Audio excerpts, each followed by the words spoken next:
Mga kapatid, ang mabuting balita ng Panginoon. Pinupuri ka namin, Panginoong Heso Kristo.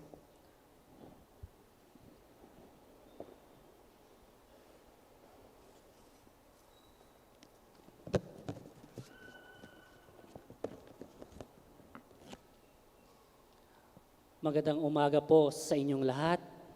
Magandang umaga po, Father. Ako nga po pala si Reverend Father Ian C. Dolientas. Ako po ay taga Quezon, Santa Maria, Bulacan. Kaya dito galing yung aking parokya ng Blessed Sacrament Parish. Ina ng parokya namin sa Quipumbo.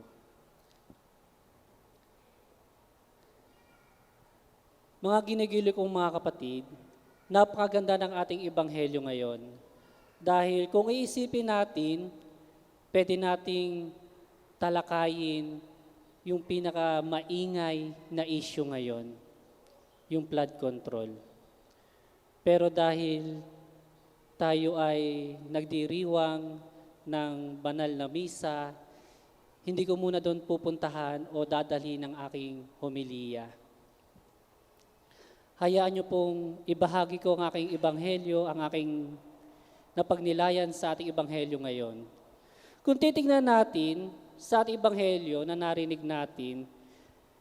natin na merong isang katiwala. At itong katiwala na ito ay aalisin ng kanyang Panginoon dahil meron siyang mismanagement sa mga ari-arian ng kanyang Panginoon. Pero makikita natin at sinasabi ng mga komentaryo sa mga pagbasa, sinasabi na itong katiwalang ito ay matalinong katiwala. At papaano ba naging matalino itong katiwala na ito sa ating ebanghelyo na narinig?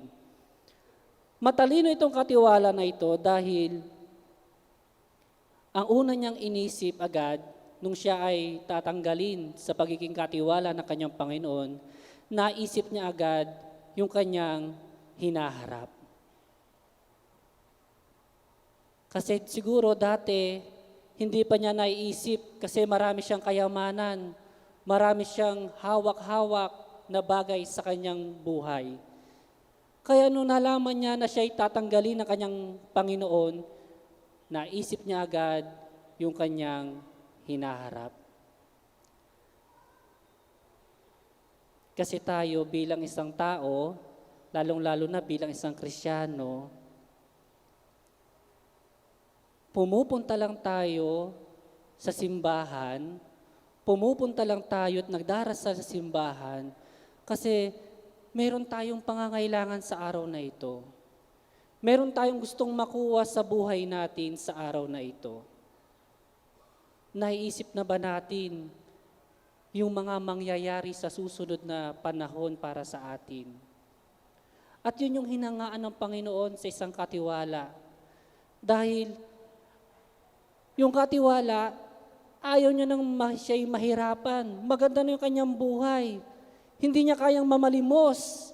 Hindi niya kayang kumatok sa ibang bahay. Dahil ang gusto niya ay maging maganda ang kanyang buhay sa hinaharap. Tayo bilang isang tao, hinahanap ba natin iyon bilang isang Kristiyano? Inaasam ba natin yung kaharian ng Diyos? O baka busy tayo sa mga gawain natin sa buhay? Kasi baka ang layunin natin bilang isang tao yung ating buhay na magkaroon tayo at magkaroon tayo ng masaganang buhay para sa atin. Ang hindi natin alam, meron tayong hinaharap sa kabilang buhay. At yun yung kaharian ng Diyos. Inaasam ba natin yun bilang isang Kristiyano? Naiisip ba natin yun? Kaya sa buhay natin bilang isang Kristiyano, sinasabi sa ating ebanghelyo, dapat nag-iimpok tayo ng kayamanan patungo sa kaharian ng Diyos. Kaya pinuri ng Panginoong Hesus yung katiwala. Kasi naisip niya na meron pa siyang hinaharap na kinabukasan. At yan ang asamin natin bilang isang Kristiyano. Kasi baka bilang isang Kristiyano, baka katulad lang din tayo sa unang pagbasa. Baka parang pakitang tao lang tong ating mga ginagawa. Baka hinihintay lang natin na matapos ang araw ng linggo. At pagdating ng Lunes, iba na yung ating gagawin. Hindi na patungo sa Diyos ang ating gagawin. Hindi na patungkol kay Jesus ang ating gagawin sa buhay. Baka wala na si Jesus kapag araw ng Lunes hanggang Sabado. Baka naiisip lang natin si Jesus kapag araw ng Linggo. Kaya mga kapatid, lagi nating aasamin na tayo'y tutungo sa banal na simbahan, na tatanggap tayo ng komunyon, tatanggapin natin ang katawan ni Kristo. Sana lagi nating inaasam yan. Sana Lunes pa lang ang gusto natin, makasama natin sa piging ang Panginoong Hesus. Sana naiisip natin palagi ang Diyos. Kasi baka naisip lang natin ng Diyos kapag meron na tayong pangangailangan. Baka naisip natin ng Panginoon kapag meron tayong hinihingi. Kaya minsan hindi na Panginoon ang sinasambit natin. Ang sinasambit na natin ay Panginoon. Hingi lang tayo ng hingi. Kaya mga kapatid, lagi nating aasamin ang Diyos sa ating buhay. Hindi lamang sa oras na ito, hindi lamang sa minutong ito, kundi aasamin natin ang Diyos sa hinaharap. At yan ang gustong ipakita sa atin ng ating Ebanghelyo ngayon. Na meron tayong haharapin ng kaharian ng Diyos. At sana, inaasam natin ito bilang isang Kristiyano. Ikalawa, bakit naging matalino itong katiwalang ito at pinuri ng ating Panginoong Hesus? Dahil alam niyang tatanggalin na siya ng kanyang Panginoon. Ang naisip niya, gumawa siya ng mabuti sa kanyang kapwa. Kaya ano ang ginawa niya? Yung mga may utang sa kanyang Panginoon, pinatawag niya para mapagbayad agad yung mga may utang sa kanyang Panginoon. Kasi ang nasa isip niya, kapag tinulungan ko itong mga may utang sa kanyang Panginoon, merong tatanggap sa kanya. Merong magbabalik na kanyang kabaitan doon sa mga pinautang na kanyang Panginoon.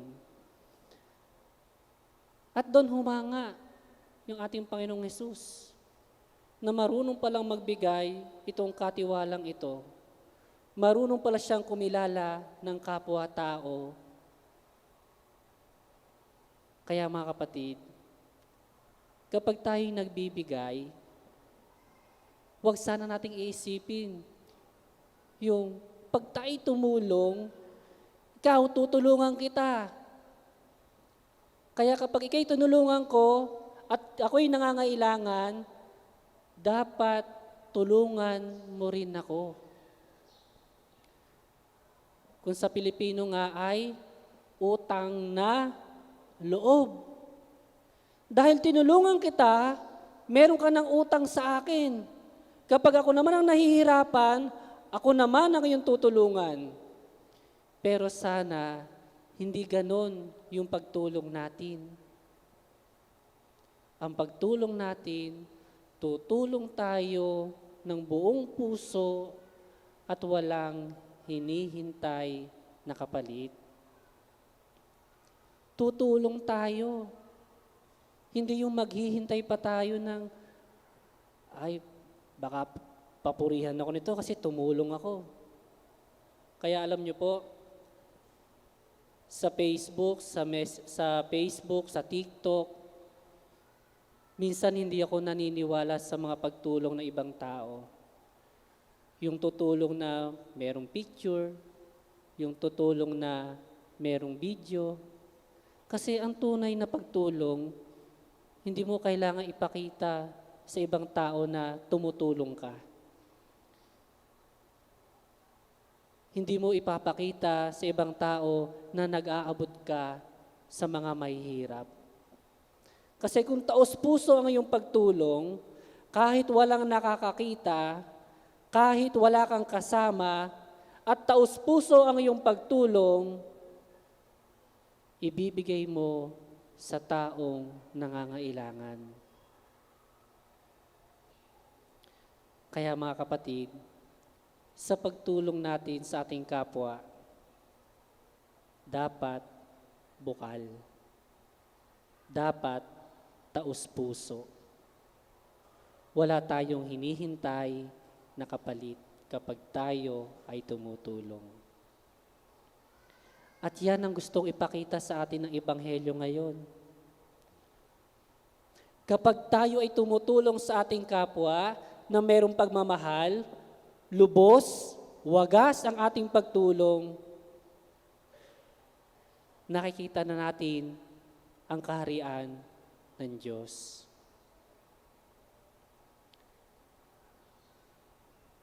Kaya doon nasiyahan si Jesus sa katiwalang ito. Kasi nakita niya ang kaharian ng Diyos. Nakita niya ang pagtulong sa kapwa-tao. Kasi sa atin bilang isang Kristiyano, nagiging aktibo lang tayo sa ating simbahan, nagiging miyembro tayo ng ating simbahan kapag dumarating na yung nangyari sa katiwala. Bakit ba naisip ng katiwala na yon na tawagin ang mga may utang sa kanyang Panginoon? Bakit ba naisip ng katiwala na yon na meron pala siyang hinaharap at ayaw niyang mamalimos? Kasi nakaramdam yung katiwala ng takot, ng pangamba, ng paghihirap. Kasi baka tayo bilang isang Kristiyano, doon lang natin naiisip na meron Diyos. Doon lang natin naiisip na meron tayong kapwa na tutulungan kapag nakakaramdam na tayo ng matinding sakit. Sasabihin natin, Panginoon, pagalingin mo lang ako sa aking matinding sakit. Pag ako gumaling, maglilingkod ako sa iyo. Kapag meron tayong malaking problema, sasabihin natin, Panginoon, malagpasan ko lang itong aking problema. Maglilingkod ako sa iyo. Baka doon lang natin naiisip ang Diyos. Baka doon lang natin nakikilala ang Diyos. Katulad ng katiwala. Naisip lang niya ang kanyang hinaharap. Naisip lang niya ang kanyang kapwa nung dumaan na siya sa pagsubok. Kaya mga kapatid, hinahamon tayo ng ating ebanghelyo. Kahit wala tayong hinaharap na bigat o problema sa ating buhay, patuloy nating iisipin palagi ang Diyos. Kaya nga tayo nagdiriwang ng banal na Eucharistia. Pinapatikim na sa atin ang kaharian ng Diyos. Kaya nga kapag tayo'y nagdiriwang ng banal na misa, hindi lamang tayo, kundi pati ang mga nasa kaharian sa langit, ang mga santo, ang mga anghel, ay sumasama sa atin sa ating pagdiriwang. Ipinapakita na sa atin kung ano nga ba ang kaharian ng Diyos.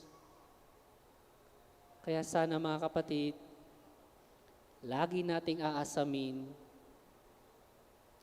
na tayo'y makapuntat, makadalo sa piging ng ating Panginoong Hesus. At kapag natanggap na natin si Jesus sa ating buhay, tayo'y hahayo. At sa paghayong iyon, doon tayo maglilingkod sa ating kapwa.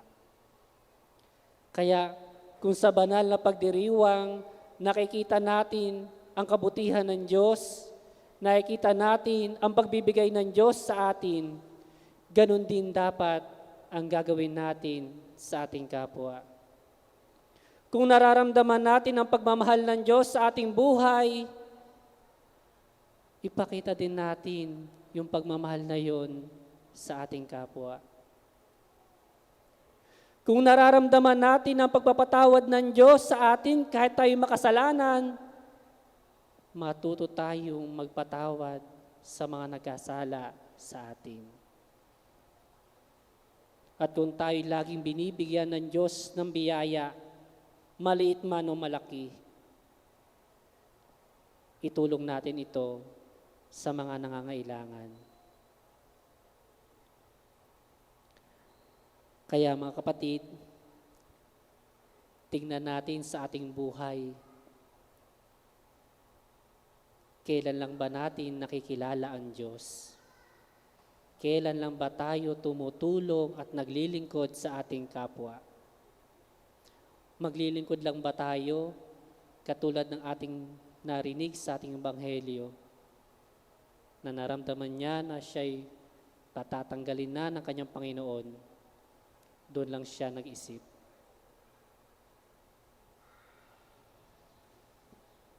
Mga kapatid, lagi nating isama sa plano ang Diyos. Lagi nating isama sa ating panalangin ang Diyos.